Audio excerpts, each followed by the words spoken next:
Welcome back. I'm Curtis Smith. Patrick Torres, the county agent in Santa Fe County, is here to help us answer some of the questions we've been receiving at this time of the year. You've got one here that's really a problem in northern New Mexico right now, don't you, Patrick? That is correct. Recently, many calls have been received at the office regarding twig beetles. In this particular instance, we're dealing with twig beetle on pine trees, but for the most part, the calls that I've been receiving have been on pinon trees. Nevertheless, a big part of the problem has been the drought that we have experienced the past couple of years, and that has caused many trees to become stressed, which in turn causes them to produce an aggregation of pheromone that's attracted the beetles to them. So the beetles are just flying into it. That is correct, and therefore that's why we are seeing the high dieback in the pinon trees. So a lot of dead needles throughout the area. Absolutely. And how can people confirm that this is the problem? Well, a couple of ways that people can confirm that this is a problem is by looking at the sides of the branches. And if one was to look very closely on the sides of the branches, you would see the numerous exit holes on the sides of the branches. Typically, the twig beetles tend to start on the smaller diameter wood and work their way toward the thicker diameter branches.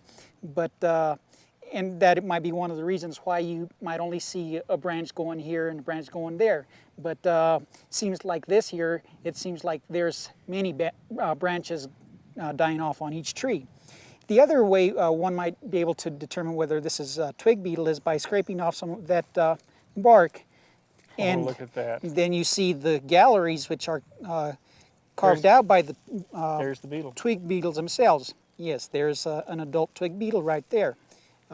In just a couple of days, I was able to actually see the larval stage of the beetle. So it's rapidly going into the stage, so it'll be flying and reproducing very shortly. No, absolutely.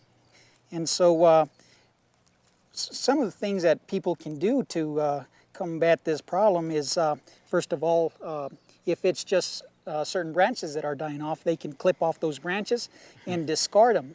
And don't just throw it next to the tree, because keep in mind your tree is still stressed, and therefore the beetle is just going to hop right back onto the tree. And so once those branches that are being infested have been removed, then one can apply a 2% solution of carbaryl to offer a preventative measure for each of those and they can trees. use some other insecticides as well, can't they?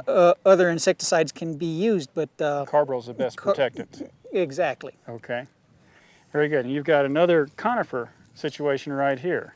Okay, in this case here, we're basically looking at some tussock moth. Let me move these others out of the way. With tussock moth, basically, you have a couple generations per year, and at this particular stage, we're looking at the cocoon stage, in which basically the larva or the caterpillar itself is already undergoing the metamorphosis, at which that point it's going to emerge as a moth.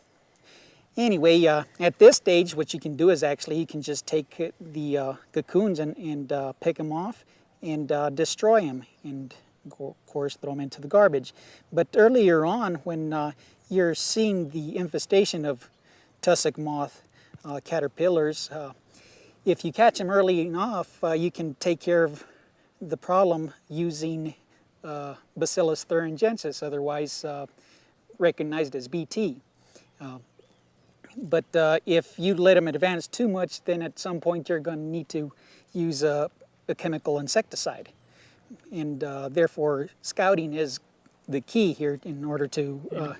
pay attention to your landscape is what that boils down to. Exactly. Spend some time looking, you see a problem, deal with it. Absolutely. And use, the ideal in integrated pest management, we say first, find the problem, identify the problem, use the appropriate control measure, and that's the least toxic that is effective under the circumstances. Absolutely. And so there are various things they can do, and they can contact you or their local county agent for details on this.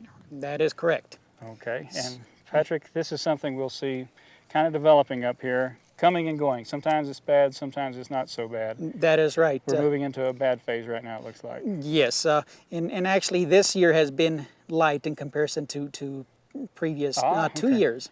So we're on the downside, which means we're going to go to the upside. That's probably what I anticipate. Okay, well, Patrick, I appreciate your help with these. You're welcome.